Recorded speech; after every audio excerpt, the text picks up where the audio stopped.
Two tribes once lived a short walk apart. One danced to the moon, the other forbade love. There was never one way to be human. There were 1,000. Last time, we met the healthy, brilliant forager hiding in your past. But there is a trap in the way we picture him. We imagine one ancient life, one single way of being human. But that is the biggest illusion of all. There was never one way to live. There were thousands, 1,000 tribes, each in its own private world. To see it, travel back to ancient Australia. When the first Europeans arrived, they found a stunning sight. Hundreds of thousands of native people already living there, split into as many as 600 separate tribes. And here is the truly astonishing part.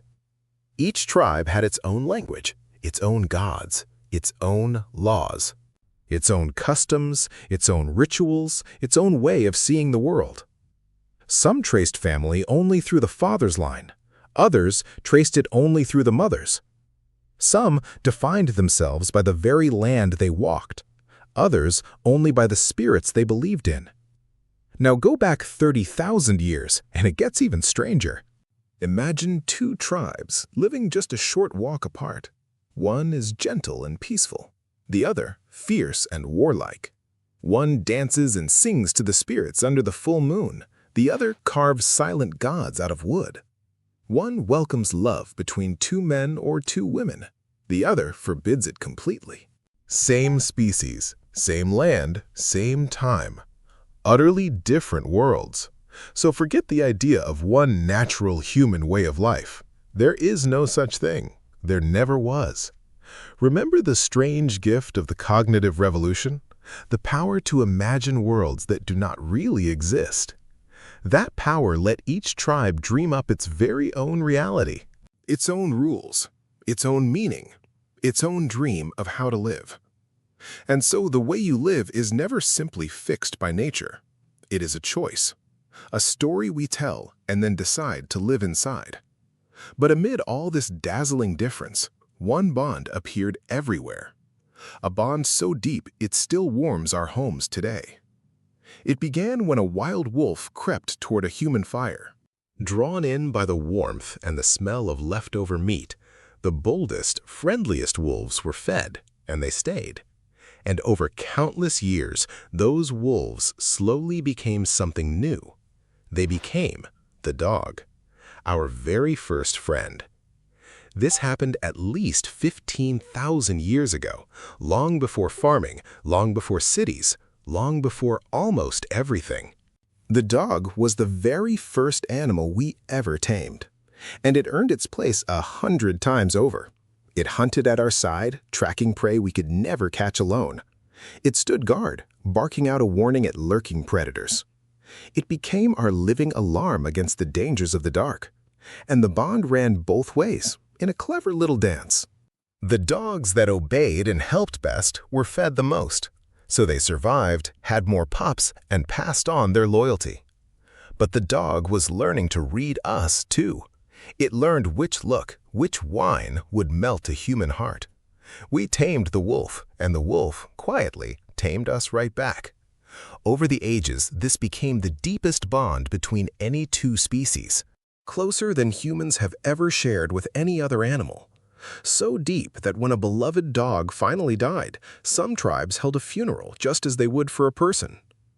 15,000 years later, that friend still sleeps at our feet. Yet for all their bonds, these tribes mostly lived alone. Each band kept to itself in its own little corner of the world. A person could go a whole year and never meet a single outsider. Their entire world was just a few hundred people. But now and then, the separate worlds would touch. Neighbors might gather to trade shells and precious stones. They might hunt a great herd together, then share the feast. They might forge alliances or celebrate a holy day as one. Sometimes a young person would leave to join another band, and once in a while, two tribes would merge into one, sharing a new language, new myths, and new values together.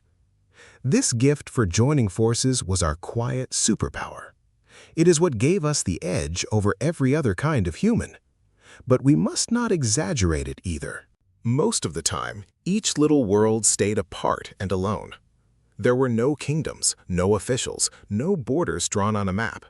Just thousands of tiny, separate human worlds, each one a different answer to the very same question: what does it truly mean to be human?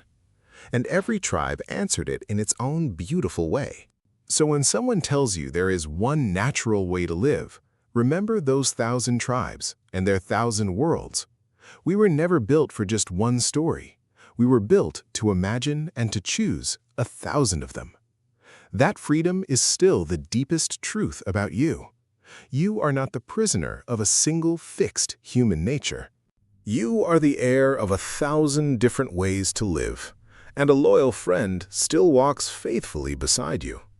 But these scattered little worlds were about to do something incredible. A few 100,000 people with no maps and no ships were about to spread out and conquer the entire planet. And that is the story waiting for us next time. So there was never a single natural way to be human. There were 1,000 tribes, each dreaming up its own gods, its own rules, its own private world. And through all of it, a loyal new friend walked at our side. You are not the prisoner of one human nature. You are the heir of 1,000. Next time, how a few 100,000 people with no maps and no ships spread out to conquer the whole planet. If this made you see yourself differently, share it with one curious friend, and I will see you in the next episode.